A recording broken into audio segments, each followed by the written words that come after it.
Ready? Yes. Okay, good evening, ladies and gentlemen. Opening up the Baker County LPA workshop for Thursday, February 13th, 2025. With that, we'll go through the workshop and then we'll suspend the workshop when it comes time for 6 p.m. for the public hearings on the applications. The workshop is focused on the EAR and the comprehensive comp plan amendments that we need to make. And we'll start off tonight with Madam Director. Go ahead, all you. All right. So we've had a couple of meetings now with a few companies that we already have contracts with to talk about the process of the year submittal and the time frame in which we have to update everything. So I know we talked briefly about it at the last meeting, but our letter of intent is due on April the 1st, and that kind of starts the clock for our 1 year time frame to have an actual amendment ready to be submitted. So that process will include some public workshops, some workshops with you guys, and then a lot of hands to paper on our end. So I kind of sent you guys a list of my priorities, but my first question is, do you guys have anything that would be one of your main priorities that wasn't on that list? I know we have. Do we have a copy of that list? I didn't bring it with me. Yep. It was in the email. Yep, Yeah. I'll give it my email.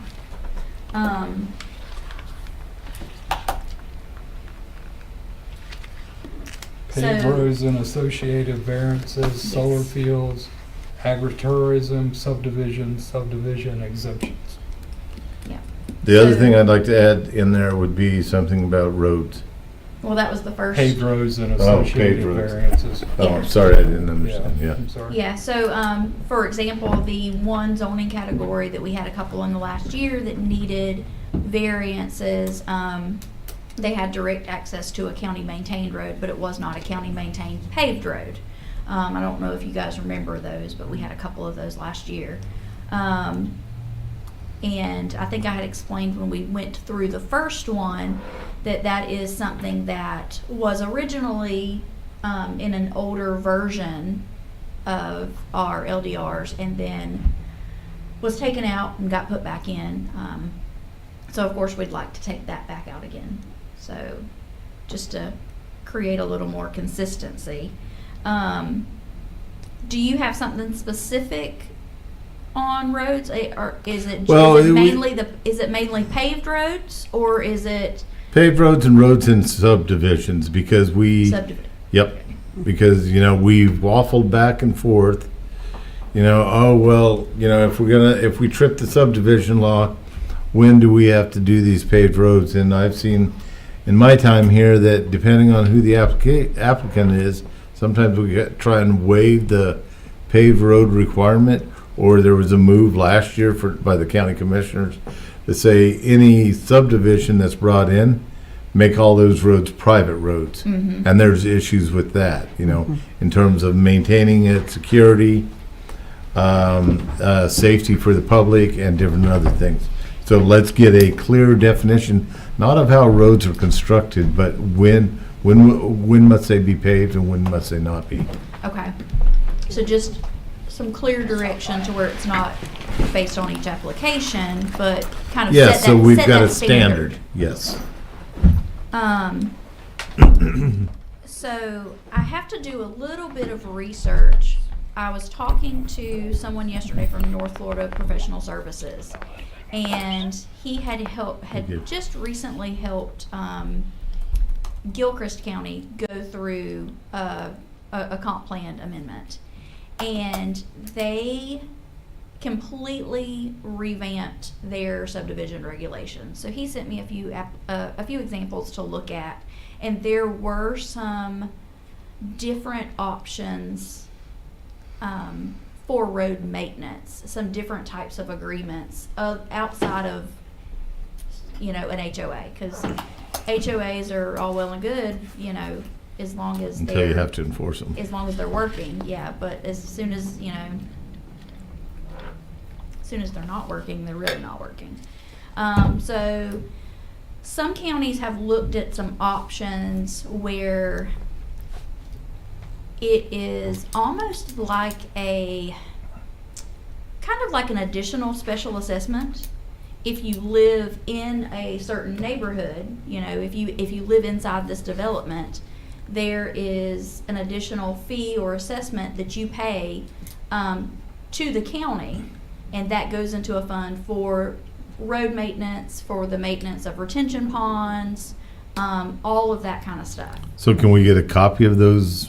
Yes, so him and we just met yesterday afternoon, and he's sending me some examples. Okay. So that we can kind of have some options to look at, maybe what would work best for Right. us. And I know you gave us the big books. Is there any way to get that electronically? Yes, we have them Because, electronically. okay, so that would be great. Either post it on the county website. They actually are on the county website. Oh. If you go to, Well, the reason I'm asking is because then I can download a copy, and maybe you guys want to, trying to flip through that big book, but electronically I can do a keyword search. Yeah, you can So when search you it. go Yes. when you go in and do that keyword search, if you're doing it from the county website, right underneath that is the 2020 comp plan and land development regulations. If you click on those, it's actually the PDFs that you guys have a copy of. So they're right there with that search bar.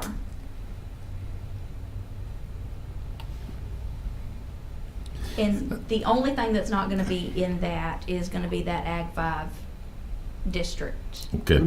Because that was created after. Yeah, that the was in 2020 update. 2018. Yeah. Yeah, Remember. so, I can send that electronically if you wanted to. Go ahead.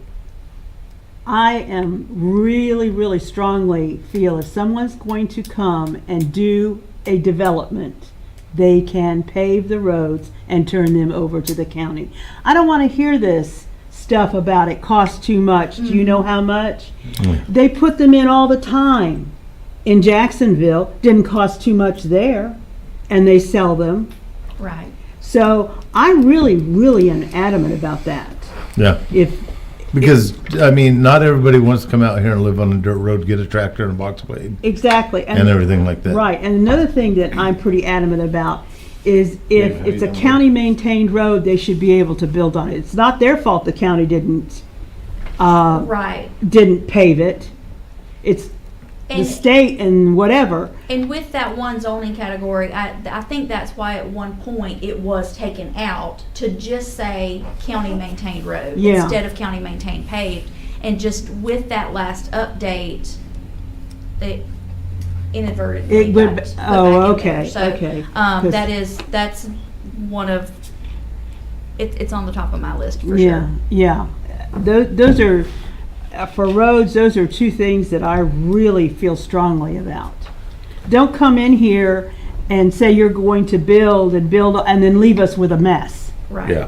A mess to maintain, because all of a sudden the fire trucks can't get down the road, and there's nobody to maintain it.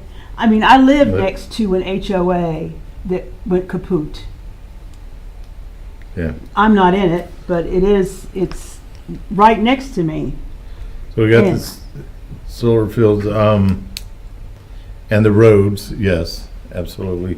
What's the concern with the solar fields? So we do not have a solar facility provision at all. So we Okay. need to, it's just something that needs to be added. All right. It's really gonna be a whole new. And then on just a whole addition. subdivisions, are we gonna go through that whole thing? So Lot that's- sizes and everything I else? mean, that's up to you guys. I think we should. If you guys have certain areas that you wanna talk about, I'm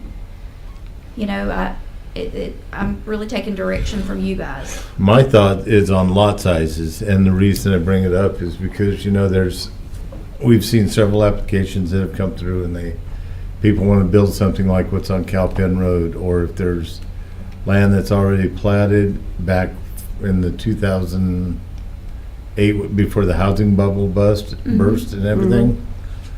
There's a lot of land that's already been zoned and pretty much platted out for subdivisions, and then people come in raising Cain saying, oh, why is this?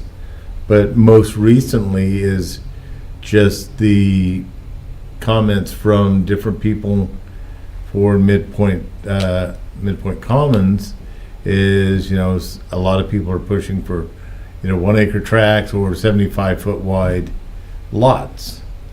And I think, if we want to manage and maintain the rural heritage, and this is just my opinion, of our community, that in a planned community like what's being proposed down the road here, you could shrink those lots to like 55 foot.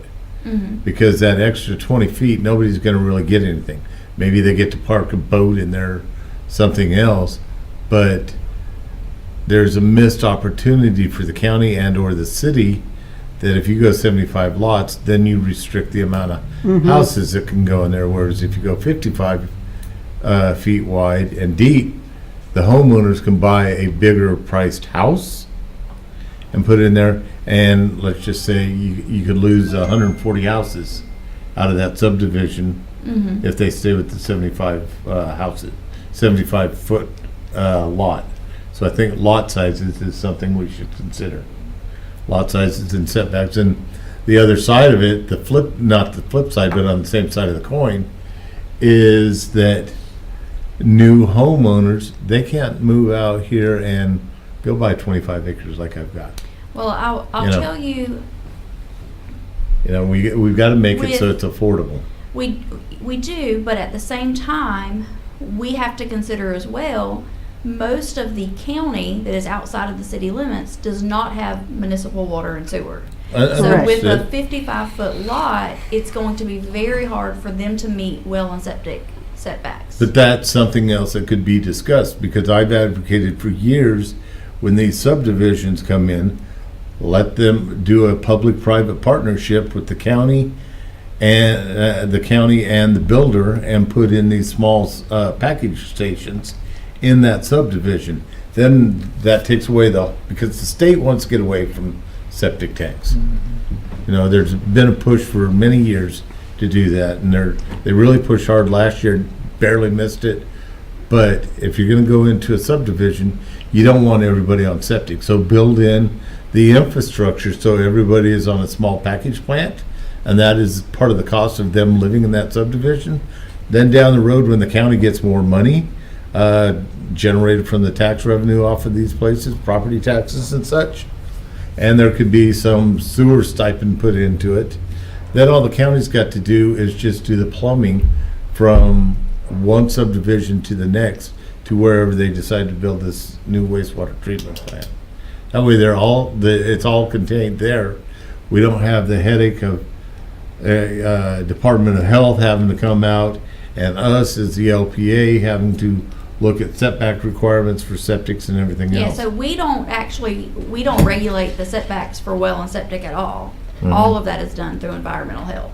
So we can't. Understood, Yeah. but if our rules don't allow for, in a subdivision, some kind of a package plant, then we're stuck with septic. I just don't know that is feasible in Yeah. the majority of our county right now. But that's what I'm saying. So you're Yeah. wanting But it- each subdivision to have its own wastewater treatment plant Yeah, facility? Yeah. And then pass that cost on to the homeowner, to the home buyer? Could be. And it'll never work, brother. It's the affordability of a house will not be non-existent. Well, You'll have a 1,900 square foot house that'll cost $1 million. Yeah. But what I'm saying is, let's go through and do some analysis and some studies and put some parameters around it. If the subdivision is X amount of homes, say 2,500 homes, then that's when we want to do something like that. And But I- if and it's I think- only I think in if it's cases- a subdivision of 15 homes, then Right. Right, and I But think that's in what I'm most saying. There needs to be cases, some boundaries. when and some you're talking feasibility about, studies you done. know, when you're talking about 1,000 units or more, I think that's already in the conversation now. Right. If it's 1,000 units or more, they're already having those conversations. But But- it's not clearly defined anywhere. It's all based on whatever they come up and ask us as a board. So I'm saying there needs to be some objective, feasibility-based or data-driven decisions on, here are the parameters. 1 to 500, 501 to 1,000, 1,000 and beyond, something like that. I mean, correct me if I'm wrong, but it isn't anything of a large scale like that. It's going to be a PUD. Yeah, anyway. most Most of of the that's going to time, be a yeah. HUD, Right. not a Yeah. I subdivision. mean, I Absolutely. don't know that someone's going to look at a plot of land that can have that much density and it not be a PUD. Agreed, but if I'm a developer and I know the threshold is 1,000 units, I'm gonna come in and build 990. Now I've got 990 septic tanks out there versus, a privately owned or privately maintained septic system. I'm just saying, we've got to look at how that could be flipped on us and make sure that we've got just an objective checklist, ding, ding, ding, ding. And, do some analysis and, because then if you go to a 75-foot lot so you can get everybody to put septic on it, then you end up losing tax revenue downstream because now you've consumed 20 feet of that lot just for a boat yard versus if I could make it a 55-foot wide lot, I could put another 140 houses in there, and then that would be additional revenue back to the county or the city. It's just things that I think we should go through and look at. This is just my opinion. Okay. I'm trying to look at it from both a builder or an investor's perspective, homeowners, Right, and also long-term, where do we want to be as a county? right. Do we build the infrastructure now, build it and they will come? That's not going to happen, Right. but we can build it looking forward to the future versus, hey, this is what my pappy did. He's got a 4-inch well out here in an outhouse. Right. I don't know, what do you guys think? Am I talking crazy? I mean, I agree with Gabe being a contractor. I mean, you're a couple of million to build a wastewater treatment plant, try to roll it back Yeah. onto them is going to be, but you also said a partnership, public and private. Yeah, County pays for a certain size of waste treatment, but the next neighborhood comes in, has to make contribution that goes into expansion of that water treatment plant, so. and that's kind of what I'm Yeah. thinking. But just Yeah. like you said earlier about the development that city doesn't want to annex, I Yeah, mean, we don't have a water treatment plant and a no. sewer plant, so. And the water if they come to treatment- us, they're gonna want the Baker County to build a water treatment plant, and Yeah. water facility, so. And the water treatment plant that the city's got is old and failing. It was built in the 50s, and every year we have to apply as the county for an exception for Turkey Creek because the septic tank or the water treatment plant leaks wastewater. It's treated, but Yeah. it's still leaking wastewater into Turkey Creek, which then runs into the river.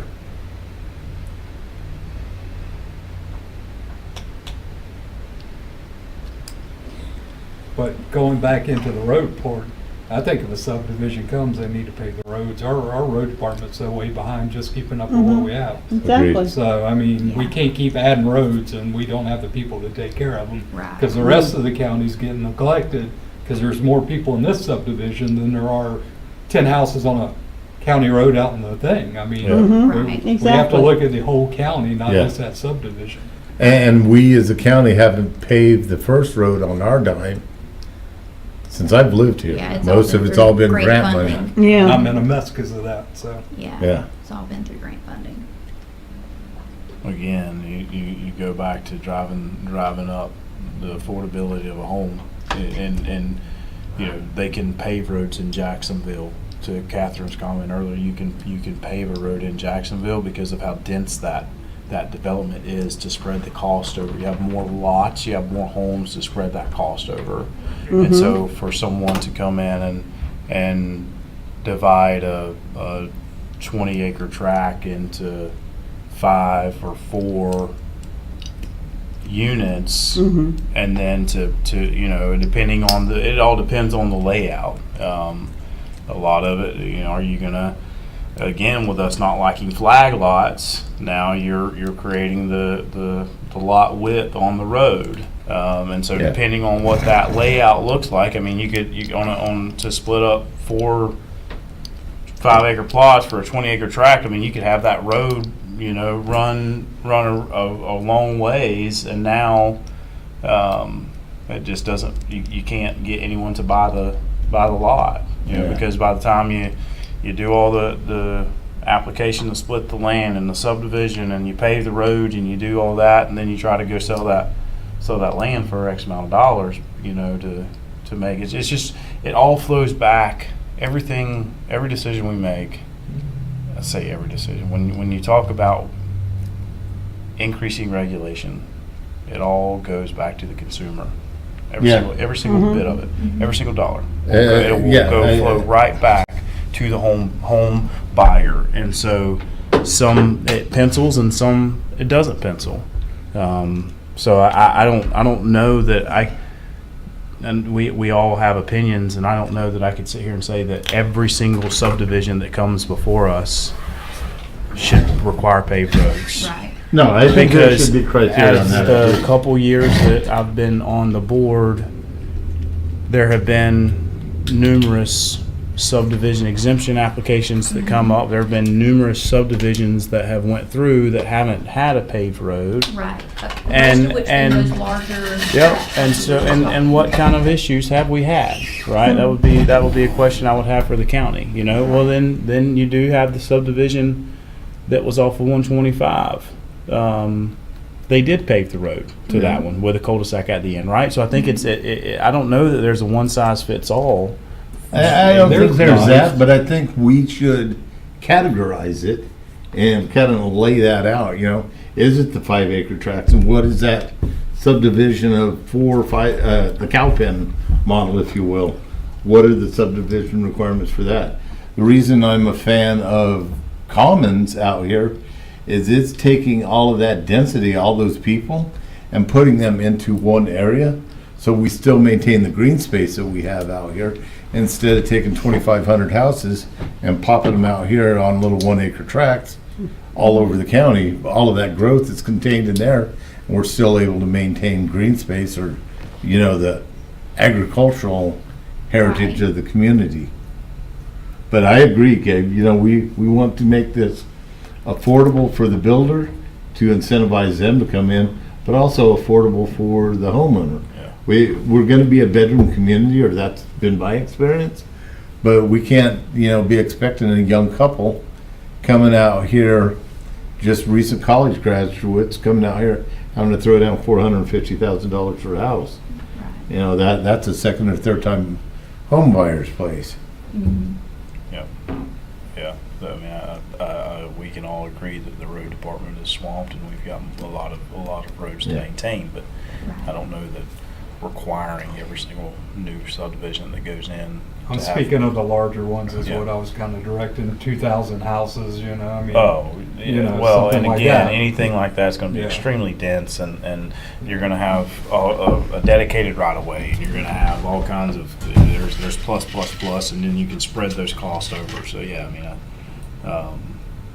I think that's more of a PUD in my brain, Right. and I think that PUD is going to have paved roads. And agreed. And they would probably anticipate that, but our regulations don't really stipulate it. We just say, if there's a third split on the property, bang, now you're a subdivision, which Yeah. is small-minded. Not small-minded, but, Well, and that, but that's statute based, so Yeah. it's not really something that we just created. No, It's based on but- statute, so, but we do have, home control as well. yeah. Home rule, rather. Well, another thing is, it's all in what you want to attract. We don't have many young people staying because they can't find a place to stay. If they get educated, they have to go somewhere else, generally. Yeah, and to your point about attraction, so we've got the comp plan, and the LDR, and I think there's a perception in the community of that that's how we're going to manage growth. That's really our legal requirement if somebody comes in. But I've said this numerous times, there needs to be like a strategic plan for the county commissioners and the stakeholders in the community, as well as the citizens, of what do we want to be when we grow up. Exactly, yes. You know, so Yes. let's set that vision, have that conversation, but that should be a conversation not from the LPA out to the community, but from the county commissioners Yes, outwards to say, okay, we know growth is coming. What do we envision for ourselves as a community? Right. And here's all the considerations. That's recently the fire rescue went through their I think they called it a vision committee. Is that what they Yeah, called it? vision board. Yeah, and so they kind of did that for the fire rescue side of things, trying to look at anticipated growth and what areas of the county that growth would be coming to and where they needed to Yeah, expand and their that's for their facilities. element, Right, but that's what not I'm saying. holistically for Something the- like that, but a more a broader Yeah, a broader view of it. because I could bring in, you know, an outline and have somebody else facilitate it and just, let's have the conversation. Mhm. Because like Catherine said, the young people are leaving because A, they don't have a place to live, or B, there's no industry here for them to do. So they leave, they go to college, some of them come back, and others leave and they're gone, and then, you know, we become a declining population.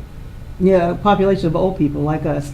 Yeah, exactly. Or like me, okay, like Hold on, me. I'll just dye my beard next time. Like me. Okay. And the agritourism, that's like the trail planning? No, no. So agritourism, it's a very interesting concept that We have an opportunity. yes. So agritourism is designed for property owners who have a bona fide agricultural business on their property. And so they have to have the agricultural classification through the Department of Revenue. Green building, you know, is what most people call it. And the intention behind it is to, for them to be able to kind of supplement their income from farming or different things, and bring in the public for educational and ceremonial type things. So, for example, if your property, if you have, if you have a dairy farm, you open that up to the public and they can come in and learn how to, learn what your process looks like. And you can charge, you can charge a fee for admission. Yeah. So if I wanted to be a chicken farmer, I could say, okay, hey, I'll You host come a get class free range on, eggs and, I'll host a class on if you wanted to have your own flock for laying eggs or meat birds and, absolutely. yeah. Yep. So, the issue that we're running into is the legislation that has been passed is very, very detailed, but very specific, but very vague at the same time. It's very detailed about what you have to have in order to qualify for it, but it is not very specific about truly what uses are allowed. So a popular thing right now is wedding venues. So somebody has timberland and they clean out 1 acre in the middle of it and build a huge wedding venue, and they're going to charge people to get married there. So is that truly agritourism? Is that really how it was designed to be used? Okay. So there's some verbiage about what structures can be used. So it's supposed to be an existing structure that you already have. So if you have a barn on your property and you're allowing ceremonies there, that seems to fit that that definition. So- But we really need to spend some time defining Okay. how we view agritourism and what is going to fall under it, because it's already here. It's not coming, it's already here. And could we dovetail into that ecotourism or whatever else you want to call it, what the TDC is working on for this? That's something that could be done, but I think it has to be separate, because agritourism Okay, is. so just add it as a separate line item Yeah, then. agritourism is specific. It is not for county-owned property or anything like that. It Okay. is specific to a property owner and their bona fide agricultural business. All right, So we could add that as well, but I think it would have to be separate. that's fine. Well, there's a thing going across the country right now with RVs and farms. Yes. They're Yes. putting small campgrounds in on their farms. You get to stay the night, you work the farm that day for your rent of staying Yeah. in the campground. So that would fall under Yeah. that right there. So Right. So one That of the sounds like a liability, my nightmare to me. You can come on. Yeah. One of the things that we're looking at, it seems like a couple of counties who have had, that this has started in before us, they have an application that whatever your business plan is for agritourism, you fill out an application and the county kind of goes through it and approves it, just to make sure that you truly are agritourism by definition. So some counties charge for that application, some don't. I think at the end of the day that is irrelevant, but they have to go through a process to ensure that they fit that definition. Okay, another thing I'd like to add, if we could, Mhm. is a review of our bylaws. We haven't touched those in years, and we've got a whole brand new board. Okay. And that way, everybody's on the same place. You know, what's in scope, what's out of scope, that type Right. of thing. Okay.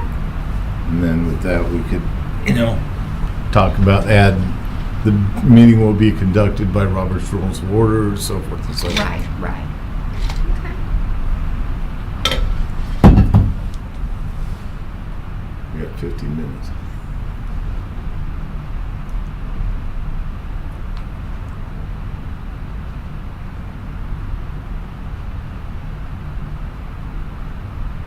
Okay, so we touched on the roads, and somewhat subdivision and subdivision process.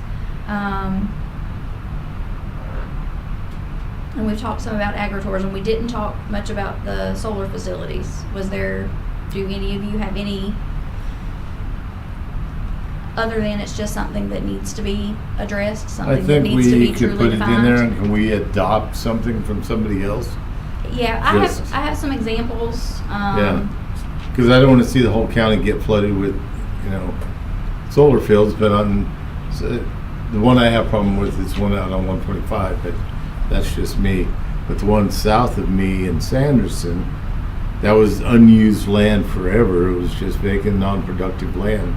So I saw it as a good use of that land for the landowner as well as for those people. But maybe there can be some kind of, in that solar field thing, something that we get the benefit out of it as well as the community.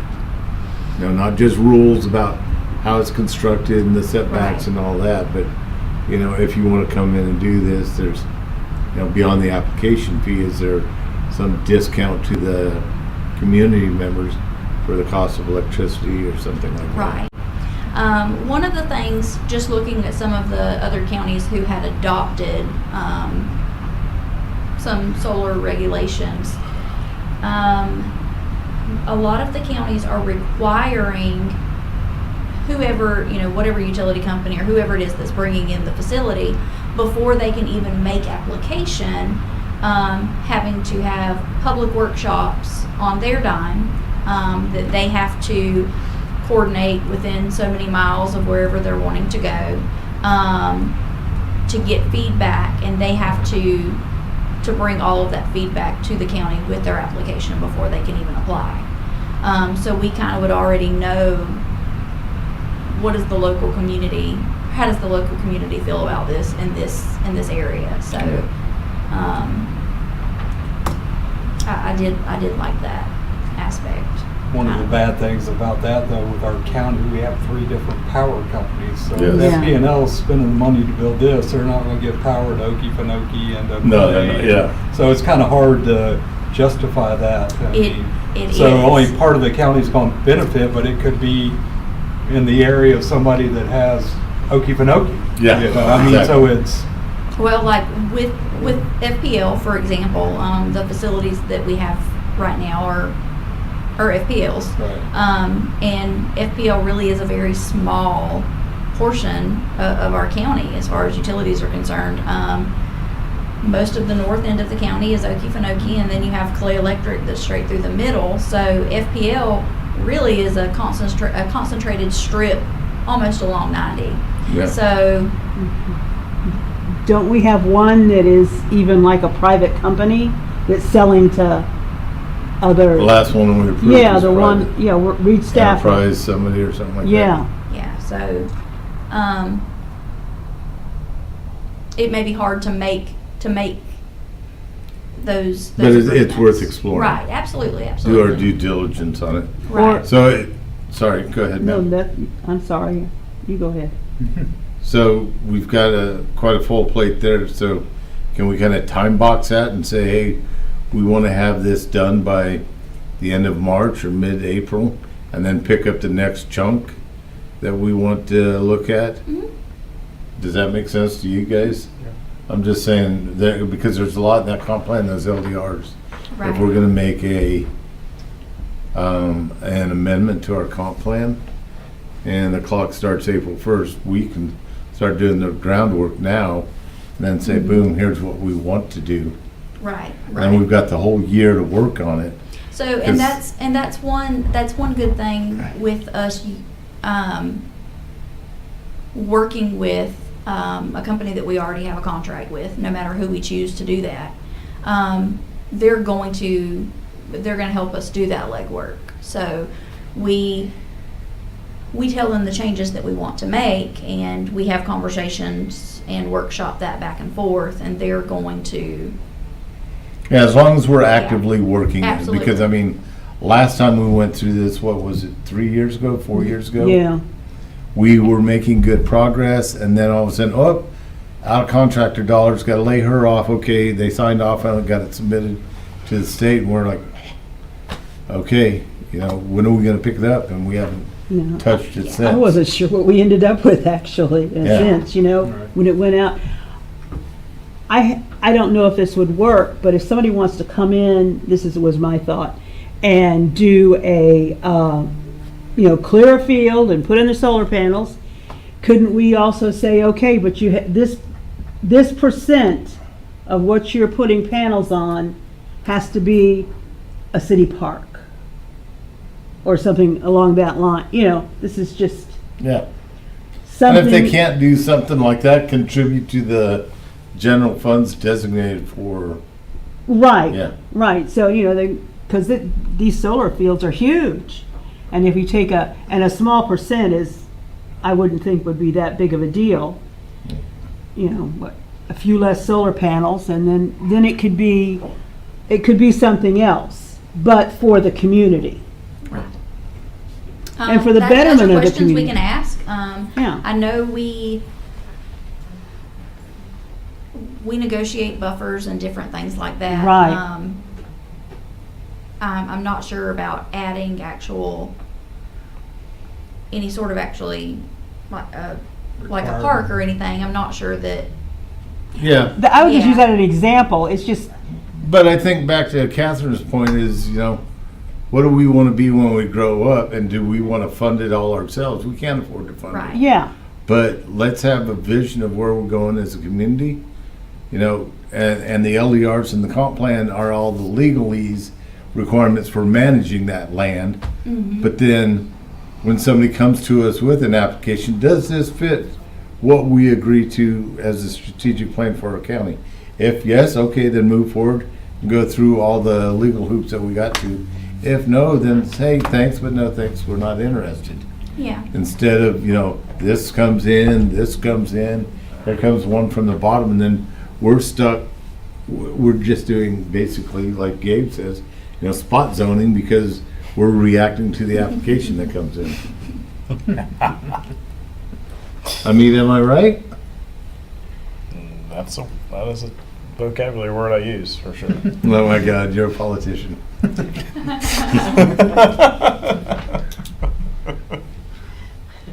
All right, I'll sit down.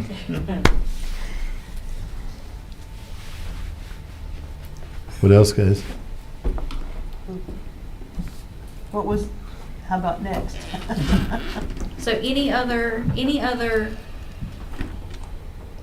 Well, can you run Large back scale. through it? So we're talking about paved roads, solar fields, agritourism, subdivisions, and the rules around that.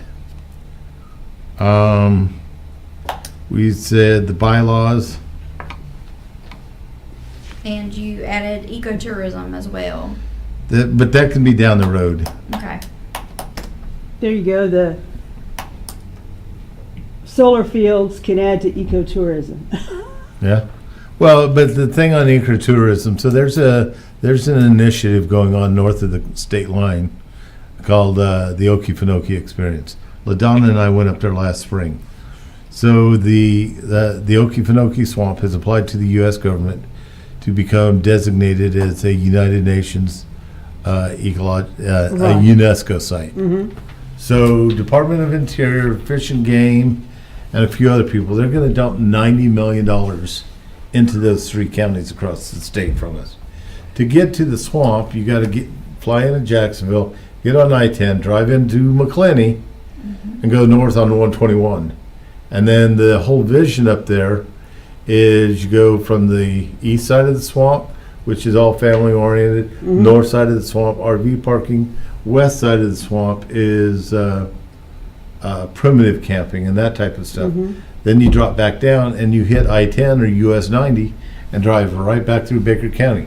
The swamp terminates on the Florida side of the line, Right, and we're not doing anything about it. yeah, see, that was another one of mine. And that's where I'm going at with ecotourism. Yeah, I agree 100% on that, because we let Lake City take Olustee. Yeah. We absolutely, those funds, Olustee is in Baker County, the funds should be in Baker County, and they're not. No, you go look at Lake City. It's this weekend. They started their Exactly. festival today. Mm-hmm. Yeah, so, yeah. That was one of the first things that I noticed, and I was not happy. It's definitely done differently than it used to be. And Lake City, Columbia County has definitely capitalized on it. Right, they ran with it and we didn't. Yep. That's what it comes down to. I mean, What do you want to be when you're a big boy? yeah. And the other thing is, it would be nice to have, and this is not for purview of the board, but it'd be nice to have some kind of community defining event. You go down to Bradford County, they got the Strawberry Festival. We used to have the Possum in the Park thing here, but that kind of faded away. But it'd be nice to have, we've got Best in Baker, so I'm thankful for that. Right. But that's only a targeted audience. It is. But it'd be nice to have that as an identity for Baker County, do the watermelon crawl. I don't care. Yeah. We say that we're farmers, okay, man up. That's one thing I noticed, sorry, a couple minutes. Last year I went to Rural County Days, Rural County Day at the Capitol. They hold it every year, and all of the rural counties have a booth set up, and really it's, targeted to whatever they're known for. Yeah. Bradford County, for example, everything was around the Strawberry Festival. So all of their trinkets they're giving out are shaped like strawberries and giving out strawberry samples, and so every county kind of had something there that they were known for, and we were a tablecloth on a table. Yeah. So We can put out Elegance. pine trees, silviculture. Elegance. there you go. Yeah, so, is that what we want to be known for, or is it something else? Yeah. Yeah. We don't want to be Radiator Springs. Right. Little No, Disney. Right. exactly. Well, Well, I will tell you that's what I felt like last year, Yeah. sitting at that table with just the tablecloth. You know, Well, this is wonderful. This You has could, been, you could have had a sign, Bucktooth Boys and pickup I trucks. know, right? I know. this has been years ago, but I tried to get the city of Glen to have a barbecue festival. I said, I'll run with it. I called all the barbecue people, places in the area, and oh yeah, they were up for it. They just wanted to know that it had to be people that were licensed, but you could also have one that was just individuals. They were worried about health and safety Yeah. and that kind of thing. So I called and said, hey, and I'll do it. And these places all said they would love to. Never heard a word. Yeah. But you've got to find somebody who's really to run with it. Yes. Right. And I guess I was an unknown commodity, and they didn't want me to run with it. But I was ready. Yeah. Yeah. Well, and see, so I'm on the Best and Baker group this year. They asked me to come over and help them. So I'm trying to bring in some music, and it could be a bluegrass and barbecue, or See, that would. See, you know, and that's battle what I of the was bands thinking. or something. I don't care. See, I was No. thinking we would have, bluegrass and barbecue and. Yeah, you could run it and make it a 3-day festival. And Uh-huh. Friday night could be rock, and then Saturday could be a variety of groups, and then That's what I was trying, but gospel, deaf whatever. ears. So I don't know if this is something we want to discuss, but with growth coming to Becker County, my line of work, cellular work, small cells.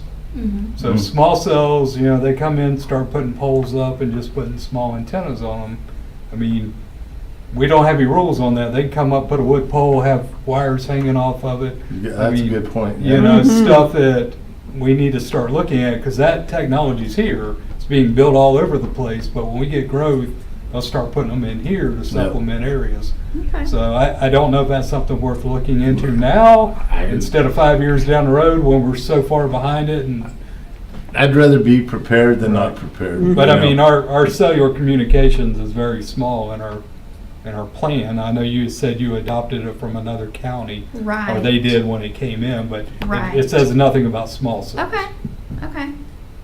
Okay, So that's something good. that we need to I mean, at just least look at. so you're not Yeah. driving down the road and there's just wooden poles with crap hanging Right. off of it. And Right. There's nothing you can do about it. Okay. All right, so if you guys don't mind, can we suspend this Yeah. right now? Take a 2-minute break and come back at 6 for the business meeting? Okay. So we're suspended on the workshop. 2 minutes, come back, and we'll start the applications in the business meeting at 6.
Okay, calling to order the Baker County Land Planning Agency meeting of Thursday, February 13th, 2025. It is now 6:01. If we could, we've got a couple folks out in the audience. If you guys would like to speak, would ask that you fill out a speaker card, come up to the microphone, and just say your name, your address, and give Julie your card. Okay? That said, if we could, let's stand for the prayer and the pledge. Mr. Gabe? Father God, we come to you tonight, Father, just thankful to be here. Father, we are thankful for the men and women, Father, in uniform that fight for our freedom, Father God, every single day. We pray for our country. We pray for our local leaders. We pray for our state leaders, Father. We thank you for blessing us. We pray that you just direct our footpaths. We give you all the praise and all the glory. Never pray, amen. Amen.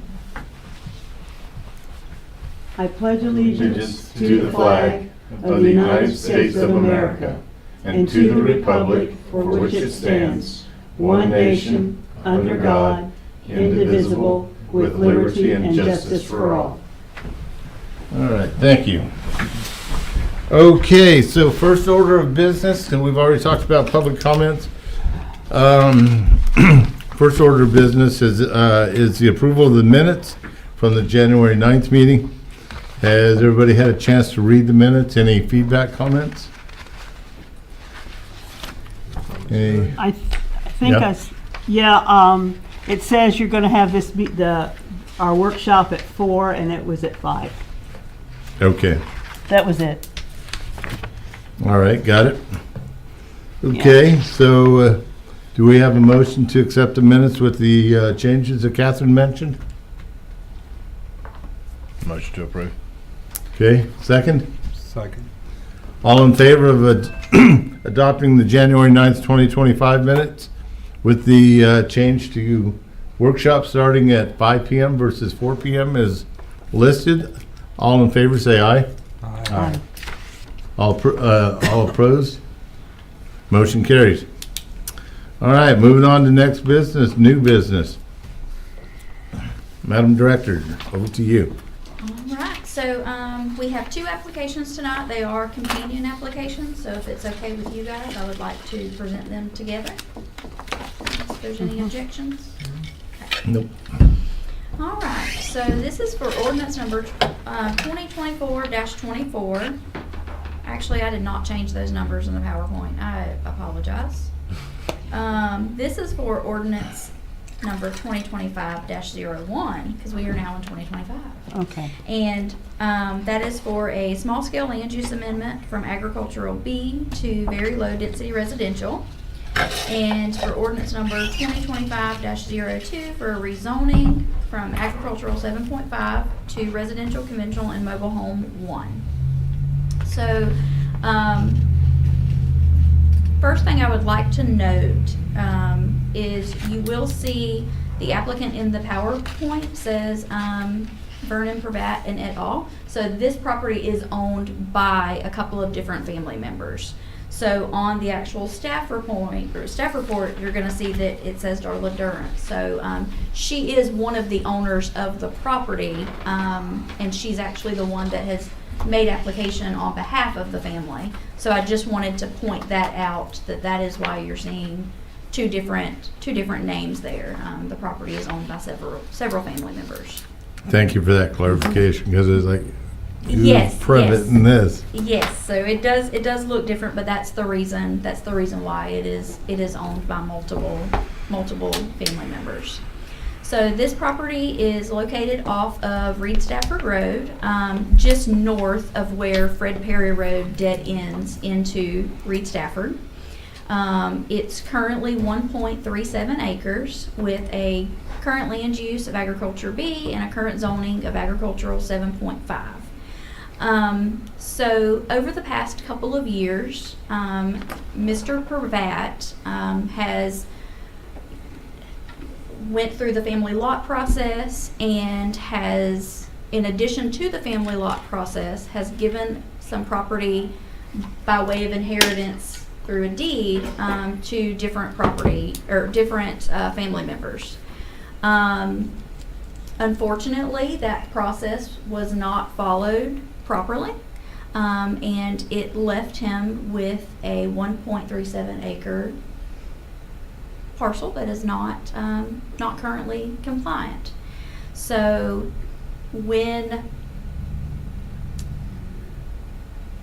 this came about, Mr. Purvat is looking to remodel his home, and going through the financing process, that is when it was determined that it is not a conforming lot.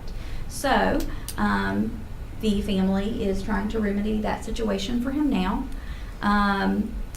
The other parcels that were taken out of the original large tract, they are all conforming right now with all the acreage requirements, and it is not feasible for any of them to give property back without making their lot non-compliant. So there's already a house on this. There is, and it's his homestead property. And then when was it built? Do you know the year it was built?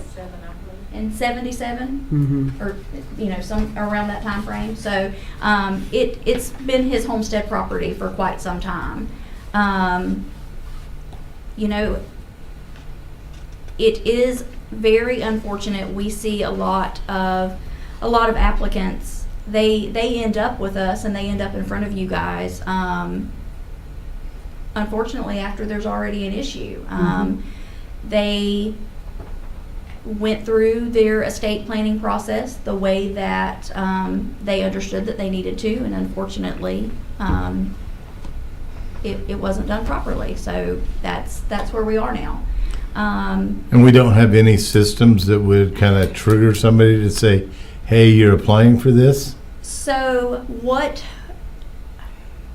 a lot of times it's not triggered until they get to the financing part, especially in cases like this, because the house was already there.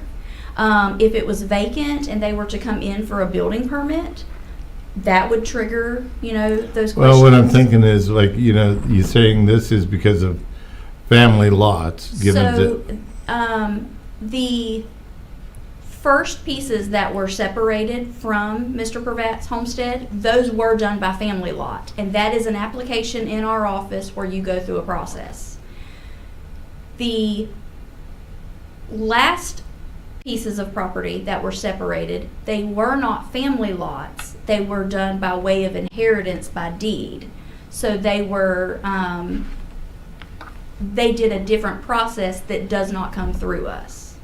So that process, you are allowed if what you're giving meets the zoning requirements, but it doesn't have quite the same protections that family lot has. So if they would have done the inherited property first and then the family lots, we would be looking at a different situation. Yeah, and the reason I'm asking is to prevent this in the future for other families, that, they want to give land to their kids or whatever else. Hey, okay, we go in and maybe it's at the courthouse. Hey, we're trying to record the ding, ding, ding. Hey, sorry, can't do that because now you're going to have a non-conforming lot. And then they can go back before they record everything, and then have them to come back, pay us an application, the county an application, Right. to come in and now ask for a conforming lot Right, or a variance. right. Okay, Mr. Chairman, Yes, ma'am. so if the lot was bigger and a family member came in and wanted to build a house or put out, they could get a family lot of 1 acre, right? Yes. Yes, Baker. So this is just backwards. It's the same thing but backwards. That's probably a good way to explain it. That's probably a good way to explain it. It's still a family lot. Right. Okay. Just kind of backwards. Yeah. It's the same thing, but it's done. It has been done backwards. He already owned it and went off the other, and so yeah. Okay. Thank you. Okay. So you will see here immediately surrounding the property has that agriculture zone B and Ag 7.5. There are some there's, you see the one Ag 5 there, and then right down the street, there is a cluster of RCMH 2.5 with very low density residential as well. Then, so this is actually a home site. You can see the house in the background there. So this area, it does have kind of a wide range of sizes. You just saw there's from 2.5, just zoning categories, there's 2.5 all the way up to Ag 7.5. Most of the parcels in this area, not just for Mr. Pravat's family, but a lot of the other area, the rest of the area too, most of that was created by either family lot or just being passed on over time. So currently, the parcel is not in compliance, but this request to rezone would result in Mr. Pravat having a conforming lot. So staff does recommend approval. And Ms. Ernst and her daughter are here if you have any Yeah. questions. I'm for it. Any other questions from the board before we call up the speaker? Questions? Okay, Ms. Stearns? No, I was just gonna answer any questions that y'all had. I mean, I don't really have anything to add. Okay. Y'all are doing great. All right. If you have any questions of how this happened? Yeah. So kind of unforced error on your Yes, part. and not knowing anything. Yeah, and then it's like, ugh. Yes. So assuming this gets approved, then he can go back to the bank and say, hey, Right. release the funds so I can, Yeah, his enhance desire my was house to or do, remodel. to do some remodeling. Yeah, Mhm. it's all. yeah. He still has. He's marital 94. carpet. Yeah. He's 94, and he just won't. Yeah, Mhm. it's all. All right. Okay, back to the board. What's the pleasure of the board for ordinance number 2025-01, small-scale land use amendment from Ag B to very low density? I got a couple questions. Yeah, go ahead, When did the splits happen? So they were not all at the same time. Okay. They have been over the last 15 years. What's the most recent So split? the most recent ones were end of 22. Yes, end of 22 was the most recent.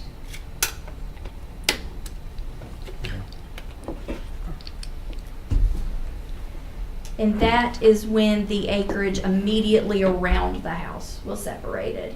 Most of the previous had kind of been from the outside and it worked its way in. Can I say something? Yes, ma'am, if you would, come on up, please. Okay, the reasoning was my dad's, and that's because the house is valued more than the land. Mhm. So he deeded the back part to my sister and was gonna give the house to my brother. Right. Well, then my brother decided he did not want it. So Mm. now I'm with Daddy because we thought he would come in and he'd remodel it because my brother has money. He wouldn't Yep. have to borrow it. And so we're stuck now with no way Okay. out of the situation. Well, and the other thing that I would offer is there's a no-cost thing within the county that's provided by Three Rivers Legal Services. If you call them Monday, they can help you also plan for this lot for down the road. Oh, okay. Yeah, Okay, that that'll- would be greatly appreciated because Yeah. he's when he's seen that sign in the yard because he's hard of hearing. And I said, Daddy, you know, it's up for rezoning. We got it rezoned. And he called me. He said, my house is up for auction. I said, Oh, poor guy. No, Daddy, I said, it's up for rezoning. So he's not handling this very well. Yeah. So I try to shield him, but. And ma'am, could you give us your name and address for the record? Darla Durance. And it's address, please. 10299 Reed Stafford Road. Thank you, dear. That's thank you. Mm-hmm. All right, anything else? Could it not, so the property that's behind this, who, is it not, it's not owned by the same people? My sister, Yeah, it's owned by one of his children. yes. Okay. And it's just, when you start messing with family and land, you got to tread lightly. Had we known before this that he had already paid, she had already paid for the survey and got Everything done. their building on the back half Part. behind it. So, I mean, I could have done it differently, Yeah, but everything had done. yeah, it had already been deeded over. How long was this, this was a family lot? The last piece was not a family lot, no. It was. The last, The- which is the, can you go back to the map Mhm. and show me which is the last piece? So what is immediately Behind the pond. behind here, Okay, this was not a family lot. okay. It was He an just inheritance. deeded it to to an immediate family member. How did we break this 1 acre, this 1 point Because that's what was left. He had, 37 acres off? yeah, he had all of this left, and he deeded this to a grandchild. So And- he and the created grandchild's he mother. created a new legal for that. Yes. and yes, not- It was surveyed and separated. Yes. But I take it under the assumption the grandson was getting the house with that piece, correct? Mm-hmm. No, a son. A son was going okay, to. a son, yeah. So, they looked at the value of the property, the value of the house, trying to split his assets equally Right. between family members, or close to equally between family members. But these over here used to be part of it as well, and they were done previously as family lots. And why I didn't the other time, I don't know. I guess it just got, I don't That's water under the bridge at this point, Yeah. but Because it was already there, Yeah, I mean, yeah. It's, safe. I don't know. Lessons learned. Well, personally, I look at this as being a family lot after the fact, and he could have deeded over 1 acre anyway Yeah. to a family member, and it meets the 1 acre. right, but you don't have to change the zoning and land use with a family lot. Now you do, and here we are, yes. right down the road, doing it again, baby. Mm-hmm. Let's do it. Yeah, Let's you do know, it again. Yes. Jesus. God almighty. Okay. Okay. No more questions. No more? Nope. Okay, so do we have a motion for the application? Ordinance number 2025-01. I motion for approval. Is there a second? Second. All in favor, say aye. Aye. All opposed? Okay, so ordinance number 2025-01, small scale land use amendment from Ag B to very low density residential has been approved. You've got the companion piece for it. Madam Director, asking for the rezoning. So as a companion to the change that we just made, ordinance number 2025-02, rezoning from Ag 75 to residential conventional mobile home RCMH 1. Is there any discussion? I motion for approval. All right. Is there a second? Yep, second. Okay, it's moved and seconded to approve ordinance, to vote on 2025-02, rezoning from Ag 75 to RCMH 1. All in favor, say aye. Aye. Aye. All opposed? Motion carries. Okay, that's approved. All right, Madam Director, anything else? Thank you, guys, and And I have that for your That'd be great. All right, so. all right, with that, I'm going to, do you have any other business? No, that's it. Hold on, just before, are you about to adjourn? Well, yeah. I was Hold on gonna gavel before us you- out and then can we back take into it- the Can we take a workshop. pause real quick, please? Yeah. Absolutely. Can we pause on line 2, Clint? Clint, can we take a 5-minute recess, please?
Okay, recess is over.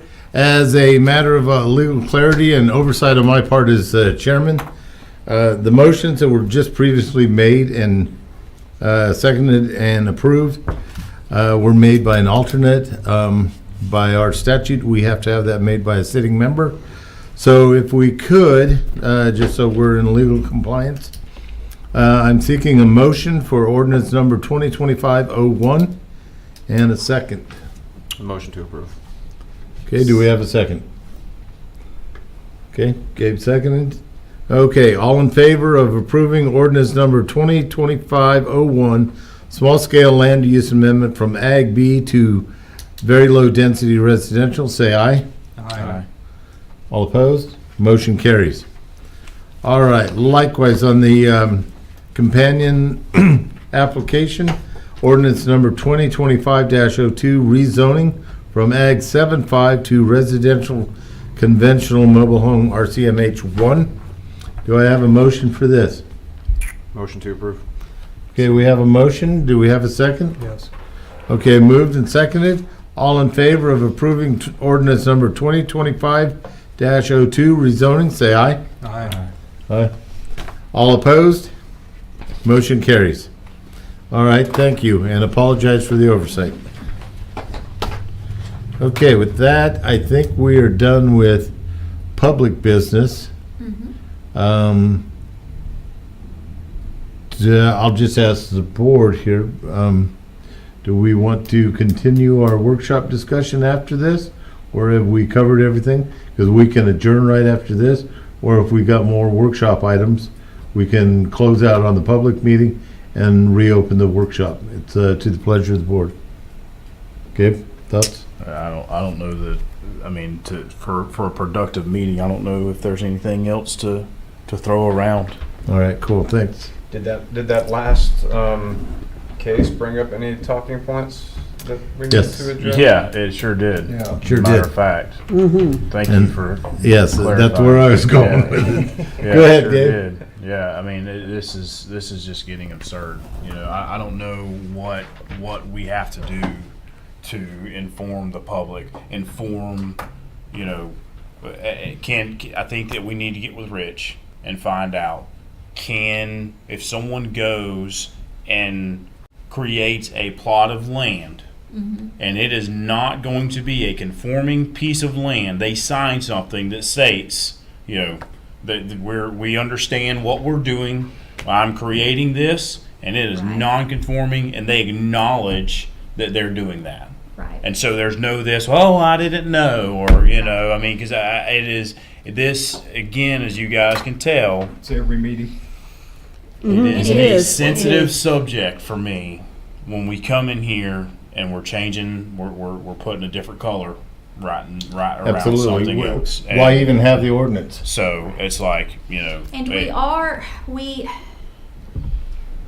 it's getting better over time. We have a good working relationship with our local title companies, with our local surveyors. So, you know, our local surveyors, when they see a family come in with a project like this, they tell them, you need to go talk to the building and zoning department, or they'll shoot us an email, hey, you know, But again, that's Is going to be this- based on but somebody's it understanding. is, and we can have those relationships with those local people, but that's only gonna get us That's so right. far. That's right. It's only Right. gonna Yeah. get us So so far. how about this for another item for our comp plan is some kind of community outreach or education component to that. Mhm. In the past, I was advocating for a monthly article or a quarterly article in the newspaper educating people.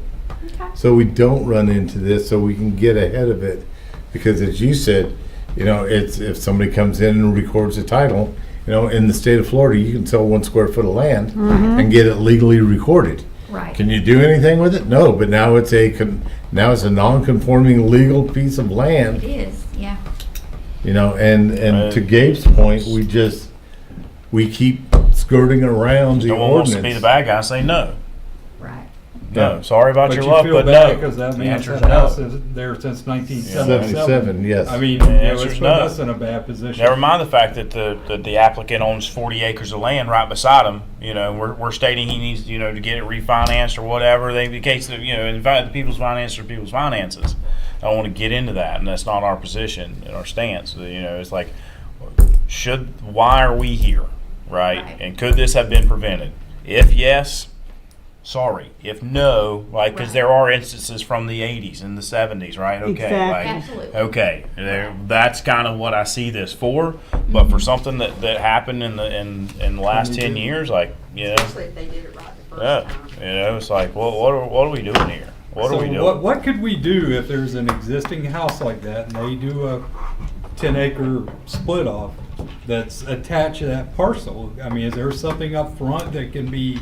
Well, that's why I was asking, Right. was there some kind of system warning or Yeah, I Right. mean, some there's kind got of to be some trigger? type of check that goes, all right, listen, you can't build on this because this is a non-conforming lot if this stays up here. Yeah, and I that's mean- and that's kind of where they're at now. Right. So But they did it backwards. They But- made a but- conforming Right. lot and then had a So non-conforming with this lot. 1 acre parcel, the way it sits now, you know, if this house, heaven forbid, this house were to burn down, it could not be replaced. Right.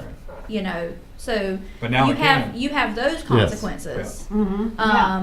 You know, without going through this Right. process, it wouldn't be able to be replaced. But now they could sell and but- put a trailer on it. Well, no, they wouldn't be able to even If put it them up. burned down. If it burned No, down. if they it burned could- down, the structure could not be replaced because it's a non-conforming lot. Because We just- if this passes through all Oh the yes, way. If now it yes, now passes, if now this they pa- could- if this yeah. passes, Right. absolutely. They could put a trailer on it. And, Then yes, Yeah. and then if something happened to the house, they Yeah. could replace Yeah. it with a house So, or a and home. assuming Yes, that the county yes. commissioners is gonna pass Yeah. it, so, I mean. Right, right. Yeah, and there are tons and tons of non-conform, I live on one, actually. You know, I have Shame 3 on you, acres Kathy. of 7.5 zone, Said shame on you. I know, but when we bought, You're causing all kinds of problems. back there. I am, just look out. Well, see, and I'm kind of facing this down the road for myself because where I've got my kids, you know, I'm trying to do some estate planning and it's like, okay, how do I split this up? Right, And Exactly. still make it conforming. right. And then there's wetlands on there, so it's like, okay. And you know, and like I said, we're working really hard to have those local connections, but we can't tell people that you have to close at a local title agency or that you have to use a local surveyor or that you have to go through someone Right. like Three Rivers. You know, you can go to any attorney you want for Yes, estate planning. that's understood, but I it's think. really hard to. But I think back to Gabe's point, you know, this public outreach and public education and making sure, because more and more people are gonna be coming here, we know that, we see that. And if they're gonna come in and buy a non-conforming lot or something like that, they have no idea. Well, I mean, So- and I think you're, you know, Yeah, go ahead, Gabe. to the baby boomers are where they are in life, Yeah, right? Mhm. And they're on the tail end of they you know, yep, they've got follow my life. more behind them than they do in front of them, and so what you've got are more kids that are about to have to come up and experience what Mhm. kids are Right. experiencing, right? And then you don't know what you don't know. So again, it's We've gotta get in front of it because yeah, that's and I all we're think doing that, as a board. yeah, and they're and social media is huge, right? Everyone's got one of these in their hands, right? Not everyone reads the paper every week, you know. I do, So- but just what kind of One thing, so we have created some social media pages for Yeah. our department. good? So we can start, that's something we can start on a, you know, I wouldn't necessarily say weekly, but maybe bi-weekly or Sure. monthly, have a hey, did you know? Yep. Yep. So that's definitely Yep. something that we can start doing.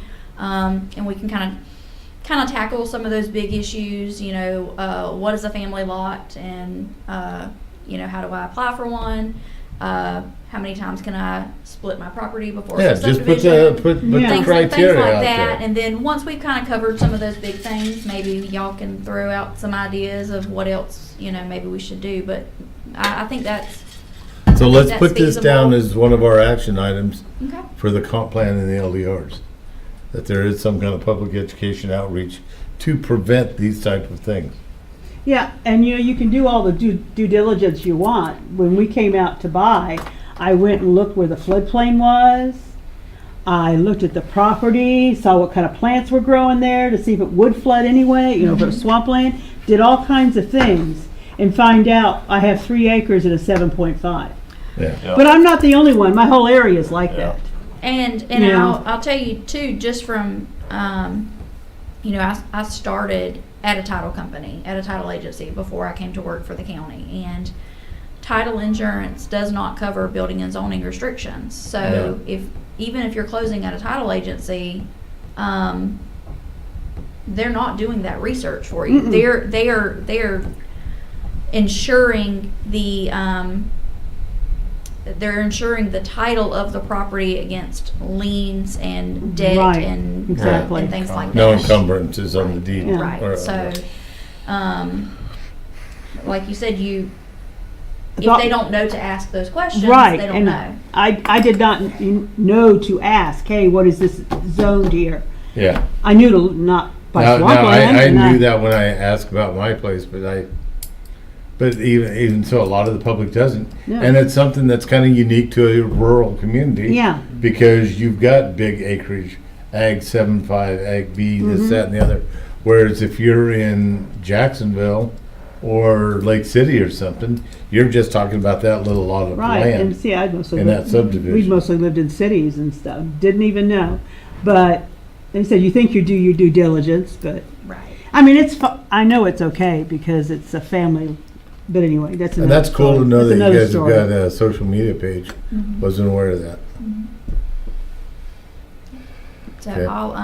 I can share it with you guys. I can share a link to it with you guys. Right, is there anything else? Um,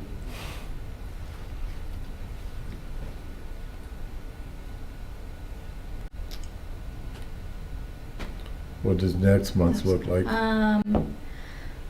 Next month is next month is a little interesting. So we have a couple of applications, and we also have a replat of a subdivision block.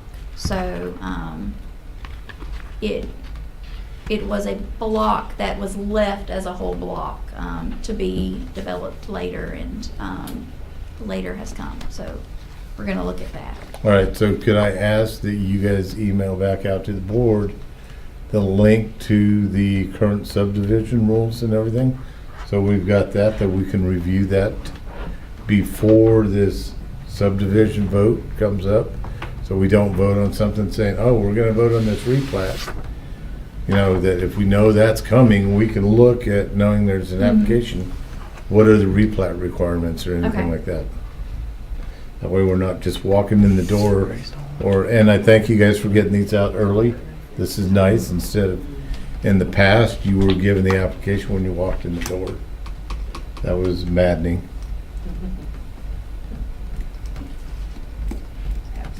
So if you could send that out, I can, and then absolutely. that way at least we've got some guidance to go through and understand when the question is asked for the replat, what are the questions? Right. Okay. And date for our next meeting is still the same? The 18th. Yes. That's what I thought. Okay. She doesn't have anything. You guys have anything else? What about the elections, or do you want to wait till Yeah. more people Yeah, can be here? I'm sorry, Last it's the month 13th. is I'm the so 13th, sorry. not the It's 18th, the 13th, okay. not the 18th, I'm sorry. It wasn't on the agenda, so I didn't bring it up tonight. Oh, okay, I Yeah, thought, the elections were on the agenda tonight. yeah, they are. Yeah, they were under, Oh, are they? board comments. Sorry, I thought that was the minutes from last month. I know. My bad. All right, well, I'm open to have them. You know, generally the terms are 1 year. My time has come and gone. I've been the chair, Gabe is our vice chair. And we can go ahead and have a meeting, have nominations tonight and vote.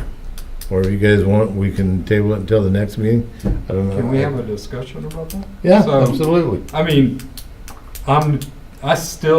we don't have any training. Yeah. You don't have any training. The only two left on the board that have any training Yep. or you two, so I mean, could you do another year? Can we nominate Yeah, him for there's, another yeah, year? there's nothing not- saying that it is Yeah. limited to 1 year. Okay.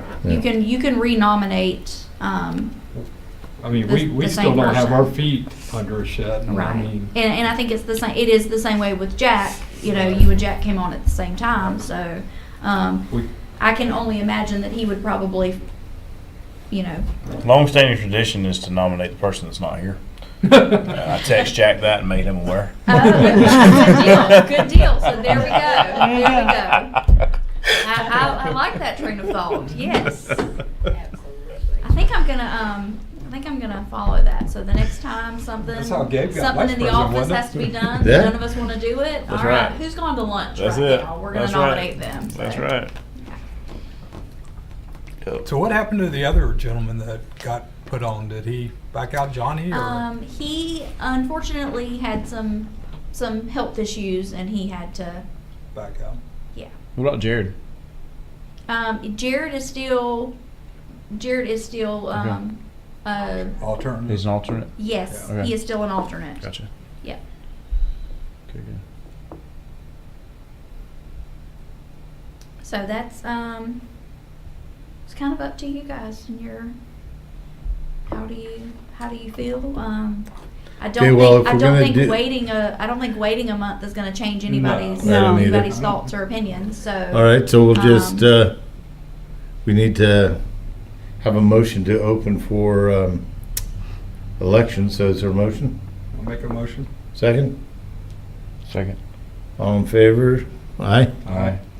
Okay, we're open for nominations for elections for chairman and vice chair for the Baker County LPA.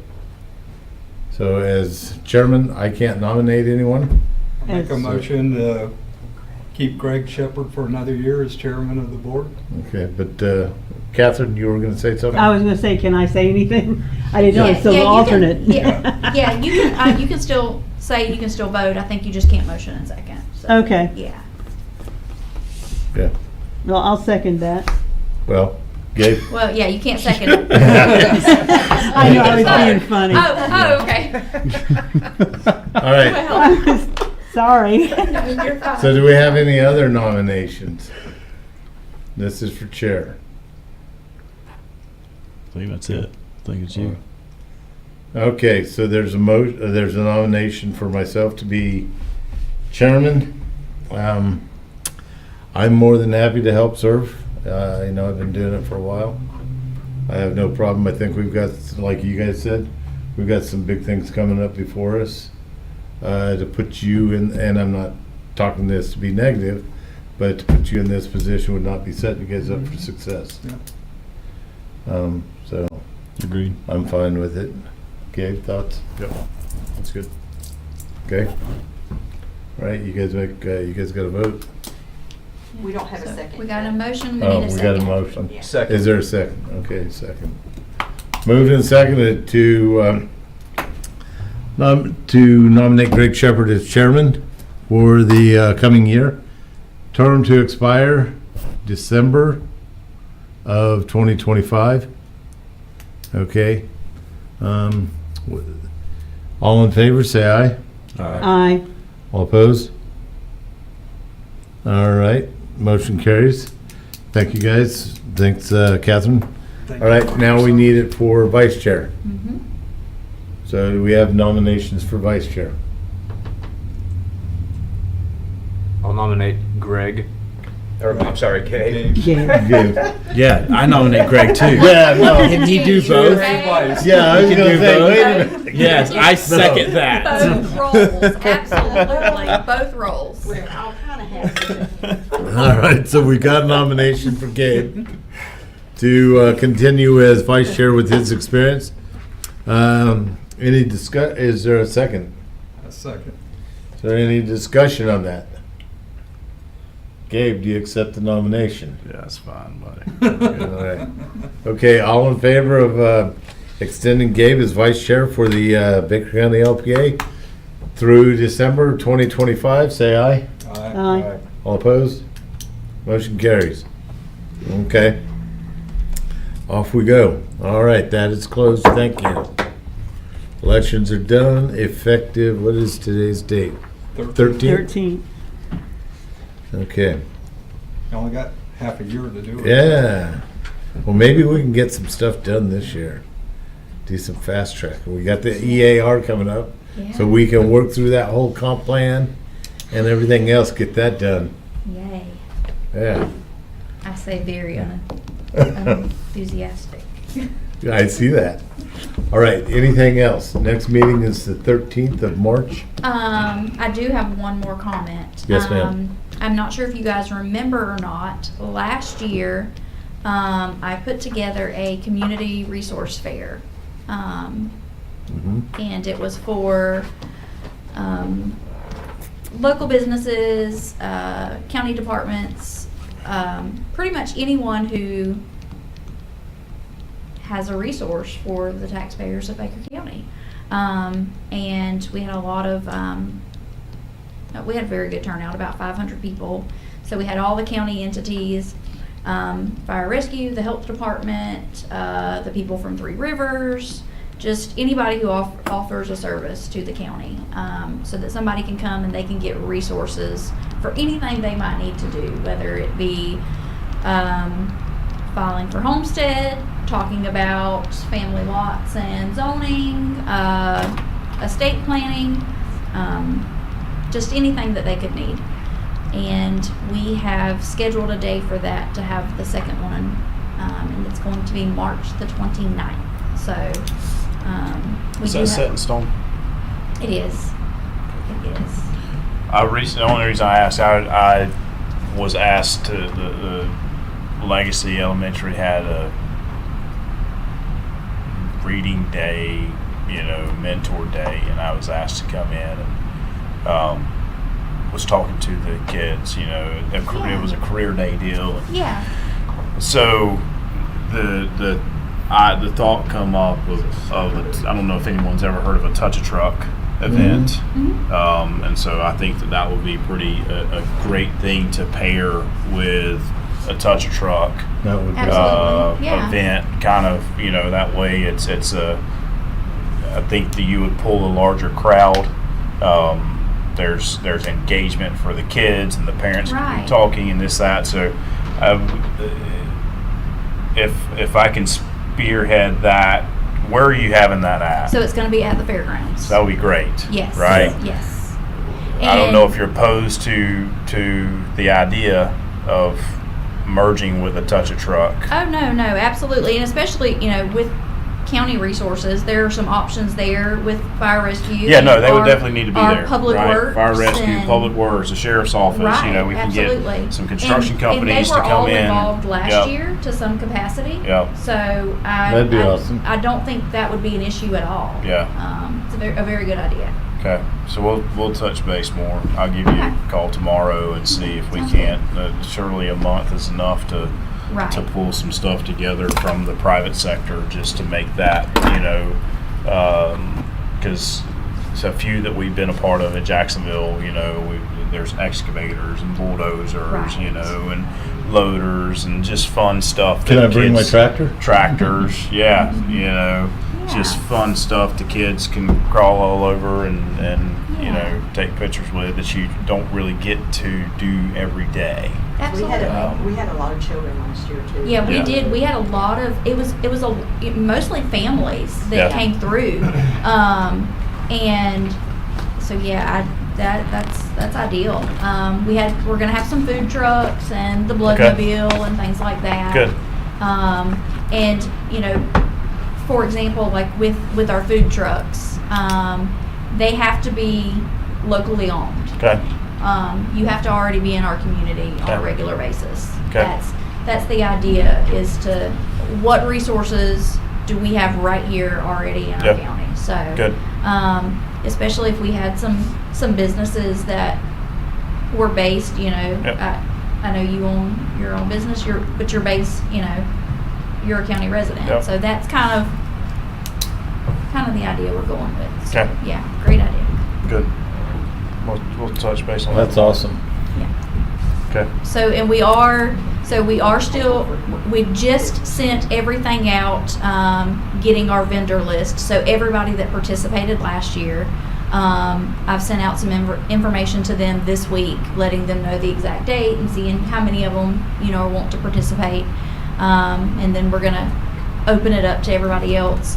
It is, there's no registration fee. It's free for vendors, and it's free admission, for families to come in. We,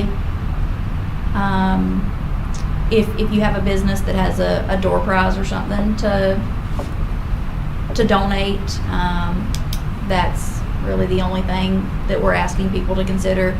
We had some really good things last year that it went over very well. So everybody comes in, they get a raffle ticket, adults and kids. They get a raffle ticket. We raffle off whatever door prizes we have at the end of the day, And when are you gonna announce this? so I've started sending it out already this week to some of the vendors. Yeah. But it's probably going to hit the papers and social media in the next week. Okay. I was about to say, it'll be in the paper next week now. Yeah, Yes, exactly. yes, absolutely. So Well, yeah, yeah, and last it's year, already firing up on mine. Right, Yeah. right. Oh, wow. Last year, we got started kind of late on it, and we really only had a couple of weeks to really plan. But I think it'll be good. So Good. Cool. Sweet. All right, anything else, ma'am? that's it for me. Meeting adjourned. Thank you, guys. Thank you.